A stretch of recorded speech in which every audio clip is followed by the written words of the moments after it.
So October is Infant Loss, Pregnancy and Infant Loss Awareness Month, and I know that probably a lot of you are aware of my situation, but I just felt the need to share.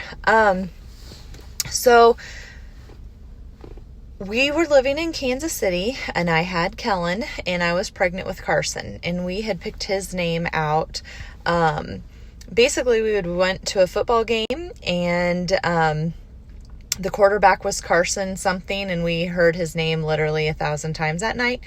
And we got home from the football game, and my husband was coaching, so he wasn't with me at the game.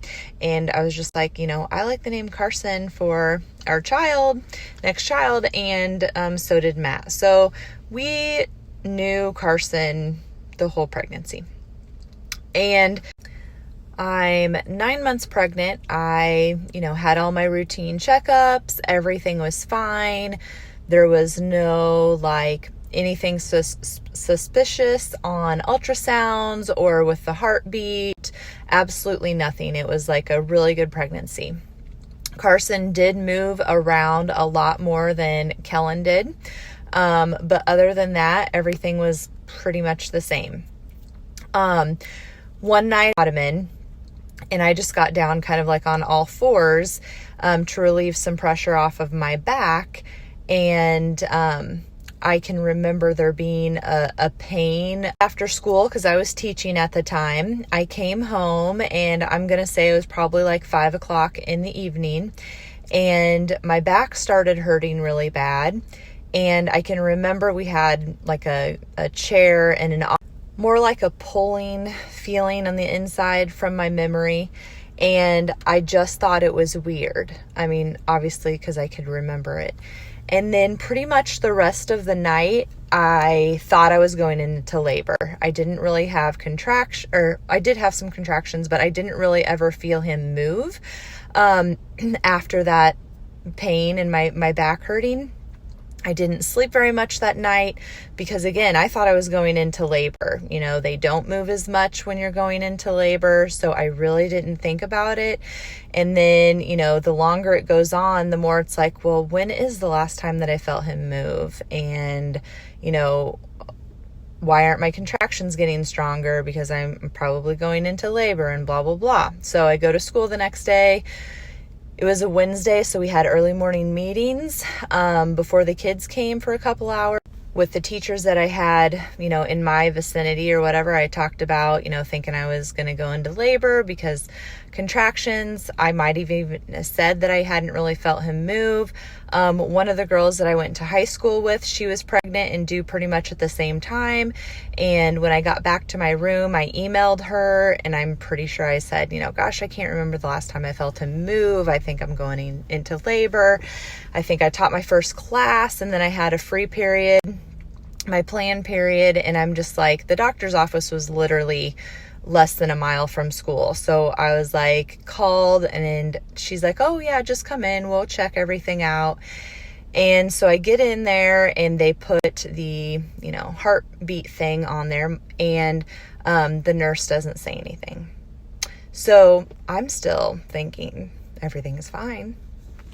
And she just didn't say anything. And she's like, oh, I'm going to go get the doctor.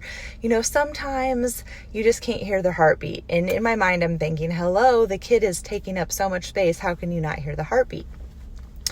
Still not really setting in. And then the doctor comes in, and she can't feel the heartbeat either.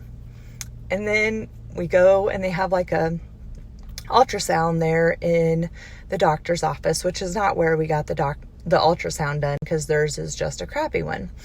So we get the ultrasound. There is no heartbeat. She can't see anything that's wrong. And we try and call my husband, and he's not answering the call, because this is before cell phones, so it's not like I could just call him on our own phones. So I'm calling the school, and I think the AD secretary, I think she's the one that I ended up talking to, and she just I think said, is it serious, or does he need to call you right back? And I just said, tell him he needs to come to the hospital. And so turns out he was in the bathroom. So when they were calling him over loudspeaker or whatever a million times, he had no clue. So then he had to drive to the hospital, not really know, go home and wait a week and come back and deliver him. And I'm like thinking, who the hell would want to do that? So I thought that knowing what had happened or just knowing that it wasn't good. And then just some weird things from the doctor's office was, they said, hey, they took us out the back way so that me crying and being 9 months pregnant, I wasn't walking through the waiting room with all the other pregnant people. So I thought that was interesting. We went right over to the hospital and I got induced and we called our family and, the doctor, it's like one of those groups. So it wasn't my doctor, and the doctor that was there, she was like 7 or 8 months pregnant, which I felt terrible for her as well, just because she was pregnant. And so I got induced and eventually we had him. And then when we had him, she pulled him out and she's like, here's what happened. And his cord was tied in a little knot. So like the knot was so cinched off, it was smaller than the rest of the cord. Probably when I felt that pulling, that was the last time he took a breath. And everyone that's in a situation like this thinks of it differently, I don't blame my doctor. There was no signs. How would she know? I don't blame myself because even if I had been like, oh my God, he's not breathing, there's no way that we could have got to, this month is, I don't know, not special, but some, I guess a reason, an excuse to got anywhere to deliver him or have an emergency C-section. He would have already died. It just happened, and you got to deal with it. So that's all, not obviously, but that's probably one of the things that's the hardest, is that it's hard to talk to people about it. Even people who have had the same or similar experiences, it's still hard because everybody handles it differently. Everybody tells themselves whatever they need to tell themselves to get through it. And it has been forever. So in February will be 14 years and it still sucks. It gets easier, but it still sucks. It's always going to suck. And I think that's hard for people to understand. So, sharing it for me helps me feel better because it gets it off my chest. It's out there. I don't know, because it's something that people don't like to talk about or mention or say anything.